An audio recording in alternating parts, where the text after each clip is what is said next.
वसुदेवसुतं देवं कंसचाणूरमर्दनं देवकी परमानन्दं कृष्णं वन्दे जगद्गुरुं श्रीकृष्णं वन्दे जगद्गुरुं। ओम श्री परमात्मने नमः। पंचदशोध्याय। बोलो वृंदावन बिहारी लाल की जय, गीता मात की जय। श्री भगवान वाचा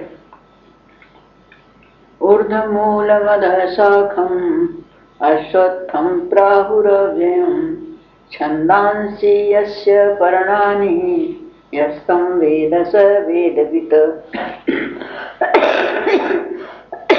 भगवान श्री कृष्ण बोले कि अर्जुन, ये जो संसार है एक वृक्ष है और इसका मूल जड़ जो है वो परमेश्वर है, परमात्मा है।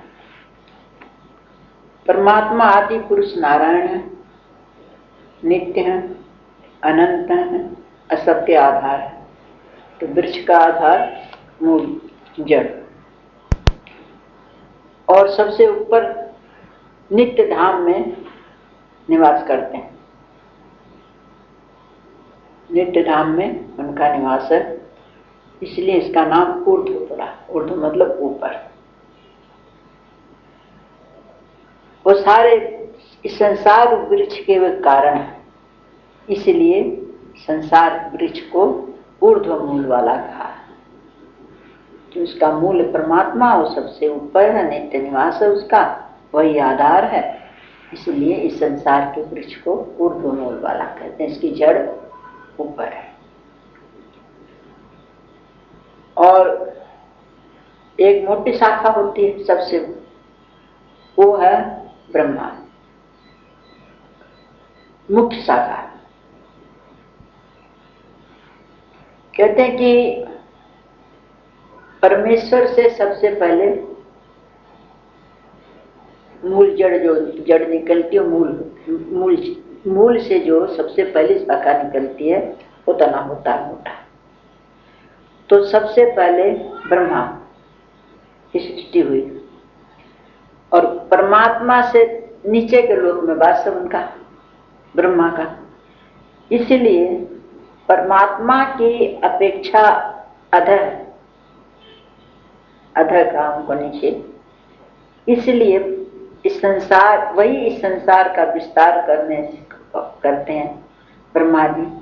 इसलिए इसकी मुख्य शाखा वही हुई और वो अधर शाखा वाला इसलिए कहते हैं कि वो परमात्मा से नीचे है ब्रह्मा। तो इस संसार जो वृक्ष है इसका मूल जड़ तो परमात्मा, वो सबके ऊपर, और मोटी जो मतलब जो खास शाखा है वो ब्रह्मा। और इस संसार के वृक्ष को पीपल का वृक्ष का नाम दिया है।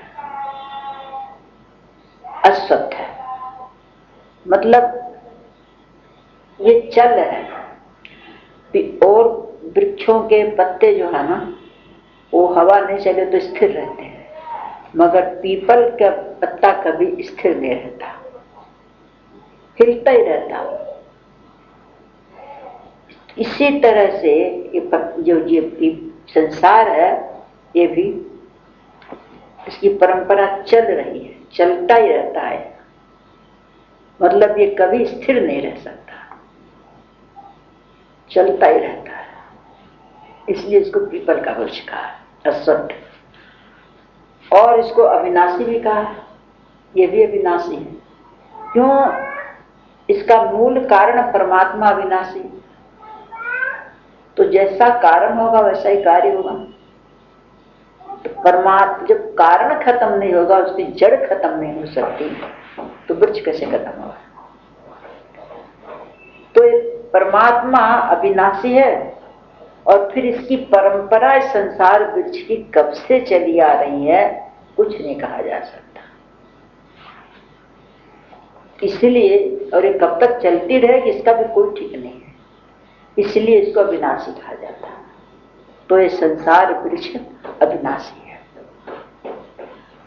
और कहते हैं कि वृक्ष में पत्ते ना हो तो शोभा नहीं होती, तो इस संसार वृक्ष के पत्ते हैं वेद। वेद पत्ते हैं। वेद, वेद के बिना कोई चीज का निरूपण नहीं हो सकता। कर्तव्य, कर्तव्य का सब, इसकी सुंदरता वेद है। और ये संसार का जो वृक्ष है, तो जो मनुष्य, पुरुष और स्त्री का भेद नहीं है। पुरुष मूल सहित, जड़ सहित, और इसके तत्व को जो जान लेता है, वेद को, तात्पर्य को जानने वाला वही है। वास्तव में वेदों का तात्पर्य सिर्फ इतना ही जानना है, संसार का रूप जान लेना है। वेद को तात्पर्य जानना यही है कि भगवान की योग माया से ये संसार उत्पन्न हुआ है और ये क्षण भंगुर है।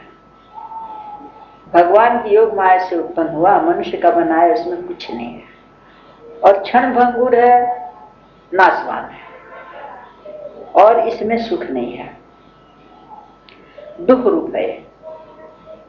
इसका नाम भगवान ने दुखालय दिया है। तो कहते हैं कि वेद की तात्पर्य को सिर्फ यही जानना है, इसके रूप को जान लिया कि माया से उत्पन्न हुआ भगवान के, ये संसार क्षणभंगुर है, सदा रहने वाला नहीं है, और नाशवान है, और दुख रूप है। इसके चिंतन नहीं करना, इसके चिंतन को त्याग कर चिंतन परमेश्वर का करना, कार्य सब संसार का करना, चिंतन परमात्मा का करना, अनन्य प्रेम से चिंतन करना, ये वेद को के तात्पर्य को जानना है बस।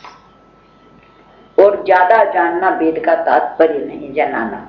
ये जो वेदों में जो सकाम कर्म, तरह तरह के यज्ञ अनुष्ठान आदि बताए हैं, वो तो इसलिए बताए हैं कि मनुष्य कुछ न कुछ करता है,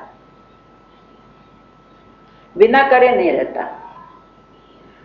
तो फिर अगर जो ये जो कर्म बतलाए हैं, यज्ञ करो, पूजा करो, पाठ करो, अगर फिर ये न बताए जाएंगे तो कुछ तो करेगा, तो फिर गलत काम करेगा। तो उससे तो अच्छा है यही करे, इसको करते। अच्छा, ये बताने का मतलब, ये तात्पर्य ये नहीं है किसी में लगे रहे। वेद को का तात्पर्य है कि ये करके इससे अंतःकरण की शुद्धि होगी कर्मों के द्वारा। अंतःकरण शुद्ध होने से फिर उसका परमात्मा की तरफ झुकाव होगा। क्यों? शुद्ध अंतःकरण में फिर उसको ये समझ में आएगा आखिर ये संसार क्या है। जब उसको सवाल उठेगा को हम, ये अंतःकरण शुद्ध नहीं हो तब तक ये विचार उठ नहीं सकते। तो वेद का तात्पर्य जो कर्मों में लगाना है ना, वो कर्म से छुटाने का है। जो कर्म करेगा नहीं तो उसकी असारता, अनित्यता समझेगा कैसे? करेगा तभी तो समझेगा। किसी के पास एक पैसा भी नहीं हो, कहे भाई मैं तो त्यागी हूं, मैं तो पैसा कभी छूता नहीं, तो क्या त्याग किया उसने? भले कमा तो सही, तो जो कर्म ही नहीं करेगा तो त्याग क्या करेगा? कर्म का महत्व क्या समझेगा? तो वेद का तात्पर्य यही है, कर्म में लगाने का, उसकी निस्सारता समझ में आ जाए। तो वेद के तात्पर्य को जानने वाला है जो ये जान लेता है कि नाशवान है, इसमें सुख नहीं है। चिंतन परमात्मा का करना, कर्म इसमें करना है लेकिन चिंतन नहीं करना।